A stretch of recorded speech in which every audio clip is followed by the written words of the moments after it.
con un minuto. Esta es XATXA Radio 98.3 FM. Estudios y oficinas en Emiliano Zapata número 50, Atequiza, Jalisco, en Ixtlahuacán de los Membrillos.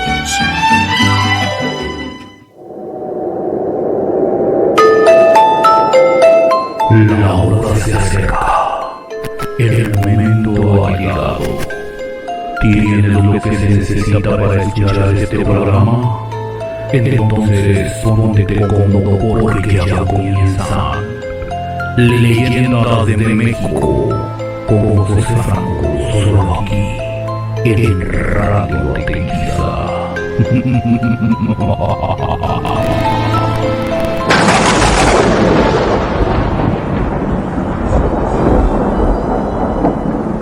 ¿Qué tal amigos? ¿Qué tal amigas? ¿Cómo están? Ojalá se la hayan pasado bien a gusto, bien tranquilos, bien felices, al lado de todos los suyos. Ojalá hayan tenido un fin de semana feliz, dichoso, rodeado de todos los familiares, que es lo principal, ¿verdad? Convivir con la familia. Miren, vamos a seguir narrando para ustedes las leyendas del hermosísimo estado de Chiapas, ¿verdad? Hoy tenemos para ustedes dos leyenditas. La primera se llama El Túnel Subterráneo. Miren, otra de las leyendas más conocidas de San Cristóbal de las Casas es la del túnel subterráneo. Una historia en verdad controvertida, porque mientras para unos es pura fantasía, para otros es una realidad y un atractivo turístico para la ciudad. El túnel, al parecer, tiene varias entradas. Una sale desde el convento de Santo Domingo, al norte de la ciudad, y atraviesa la zona del centro, por donde se erige la antigua casa del Marqués de la Tobilla.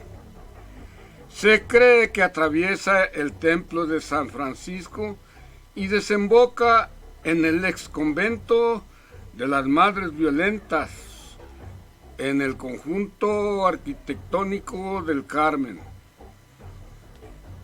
Cuenta con ramificaciones hacia varios lados de la ciudad.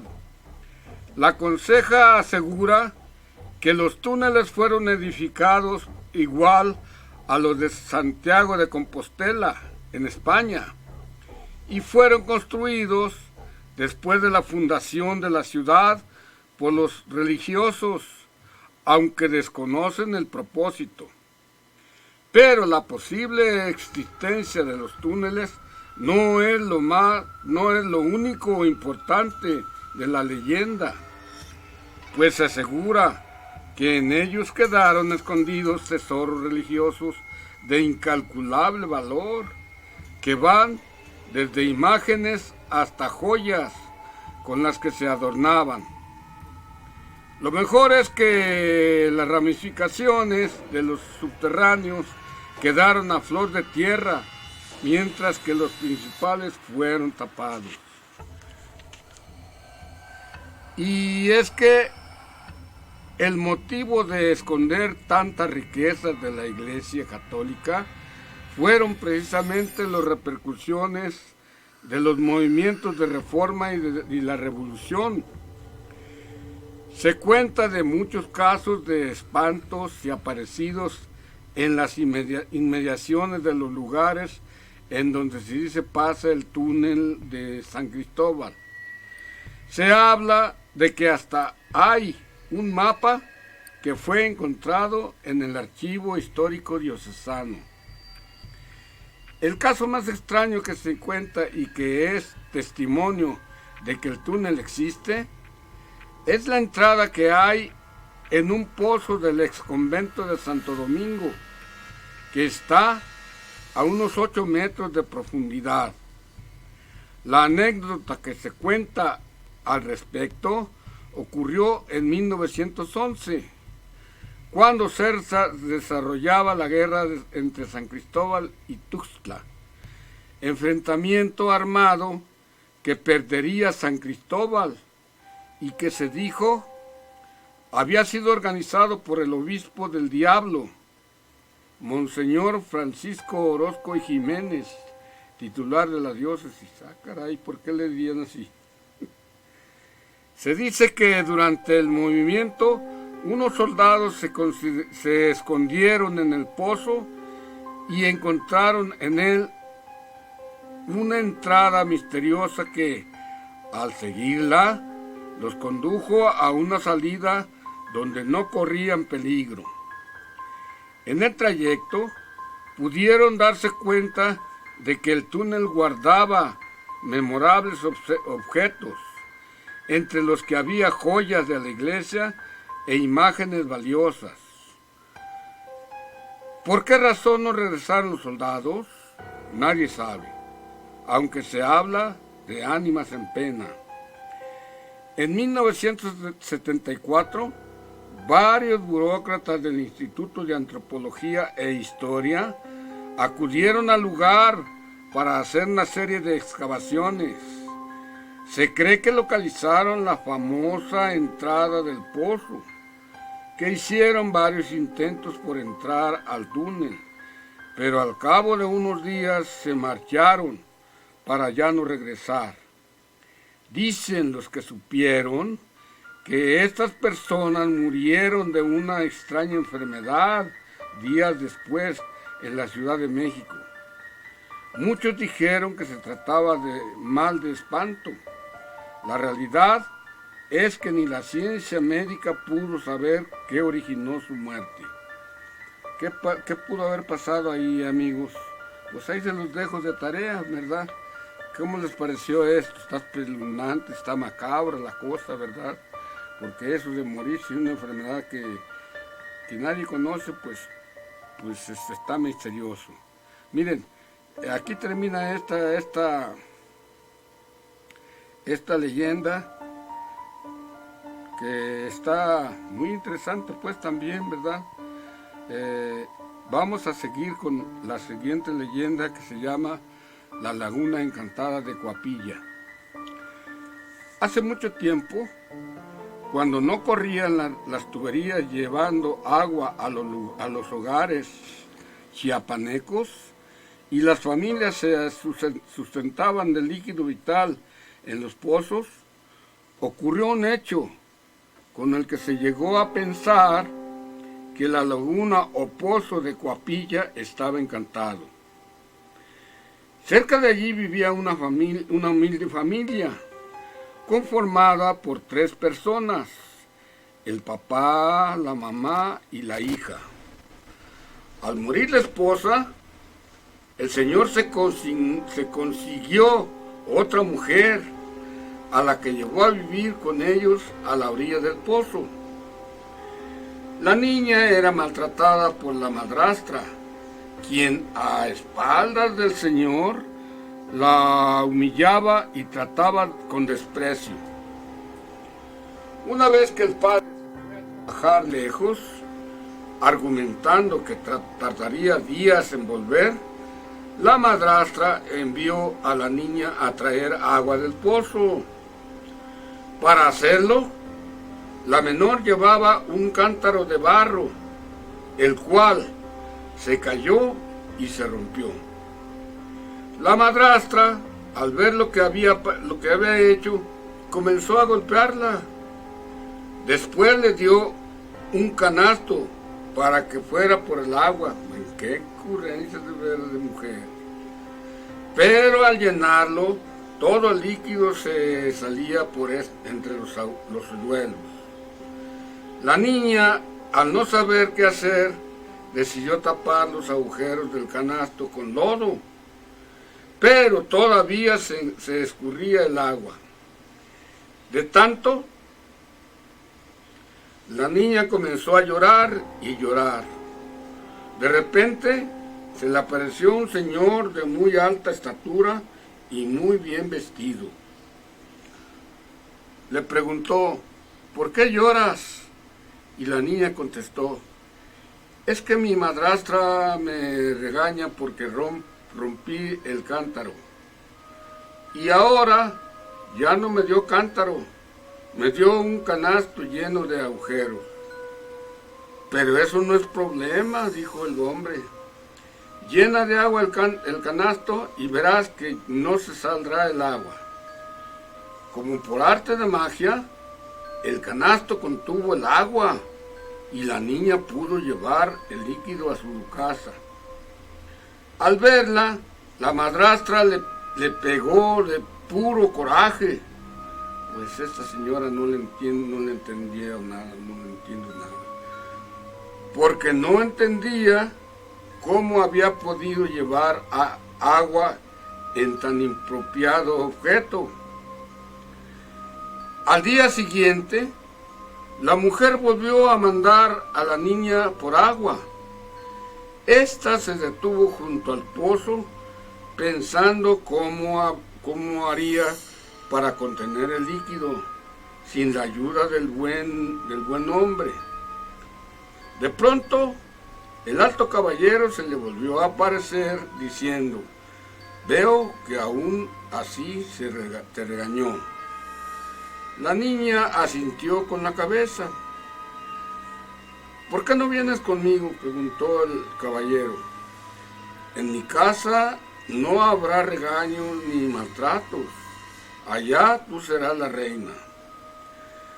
La niña no lo pensó 2 veces y aceptó ir con el caballero. Para ello, cerró los ojos y dicen que apareció en una enorme finca llena de vacas, borregos, gallinas y también gente que en un tiempo conoció, pero que ahora estaban muertas. Entonces la niña se puso muy feliz y contenta. Mas cuando volvió el papá, le pareció extraño no ver a su hija. La madrastra le dijo haber visto que se ahogaba en el pozo. El señor la regañó por no haber hecho nada y luego se fue a llorar cerca del agua. De pronto se le apareció el hombre misterioso. «¿Por qué lloras?». «Mi hija se ahogó en el pozo y mi mujer no hizo nada». «No debes preocuparte, tu hija está conmigo. Cierra los ojos para que puedas verla». El hombre, aunque con incredulidad, cerró los ojos y vio a su hija en la ensoñación. Quiso llevarse a su hija de regreso, pero el señor alto no se lo permitió. «Ella me pertenece y ya no puedes hacer nada, solo recibir una gratificación de mi parte». Le dio un cofre lleno de dinero, pero le advirtió que no lo tocara hasta que pasaran 3 días, tiempo en el que su mujer no debía enterarse. El señor se fue a su casa y no le dio nada a su mujer, y no le dijo nada a su mujer. Pero ésta se llenó de curiosidad al ver el cofre y lo abrió. Fue así que el otro se convirtió en un enjambre de avispas que terminó matándolos. Y dice la leyenda que el pozo fue creciendo a medida que la niña lo iba haciendo, hasta convertirse en una inmensa laguna que, al fin y al cabo, está encantada.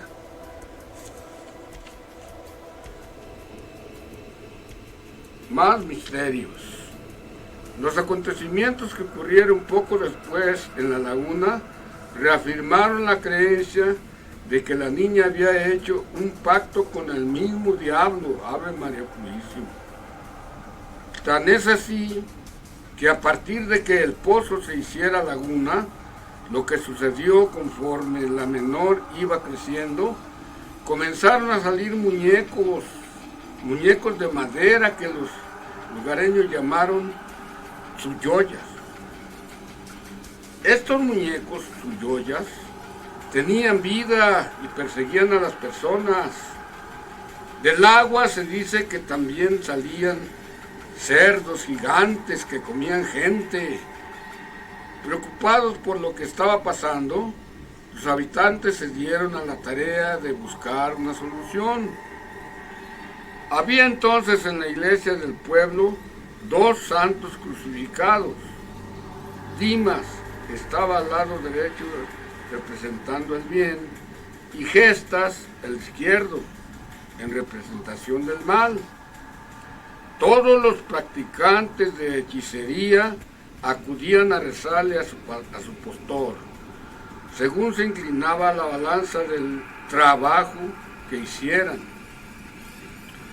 El anciano don Nicanor rezaba siempre a Dimas, porque solo conocía las artes mágicas para hacer el bien. El brujo bueno indicó que el santo le había dicho cómo salvar a su gente. A partir de ese momento, la gente, por consejo de don Nicanor, cada vez que se tapaba con sus ollas, recogía una piedra, la persignaba y la arrojaba al ente buscando que desapareciera. Los resultados fueron favorables, ya que cada día eran menos las apariciones de estos seres y puercos devoradores. Pero faltaba un detalle: la laguna todavía estaba encantada. Una mañana se acercó al agua un niño que apenas había llegado a la población desconociendo la leyenda. Se aproximó al agua para remojar sus pies, pero se sorprendió cuando al sumergir sus extremidades saltó un pez dorado. El niño tuvo miedo y se echó a correr, porque describió al animal como hecho de oro puro. Para terminar de una vez con el encantamiento, se dice que la gente del pueblo mandó traer al obispo, quien bendijo el agua, acabando de una vez por todas con el embrujo del lugar. Sin embargo, hay quienes todavía aseguran que de cuando en cuando se ven peces de oro que intentan atraer a gente al fondo, de donde seguramente ya no saldrán. Pues, como ven, amigos, está también muy interesante esta leyenda, ¿verdad? Aquí la terminamos y junto con ella, pues terminamos las leyendas del día de hoy. Ojalá y hayan sido de su completo agrado. Ahora nos vamos a despedir, pero no sin antes, primeramente Dios, nos oiremos el día de mañana a esta misma hora y por esta su estación favorita en el 98.3 de FM. Gracias, muy buenas tardes y amigos, no se os olvide, el principio de la sabiduría es el temor a ofender al Señor. Pues ustedes se portan bien, ya saben que al Señor le disgusta mucho la violencia.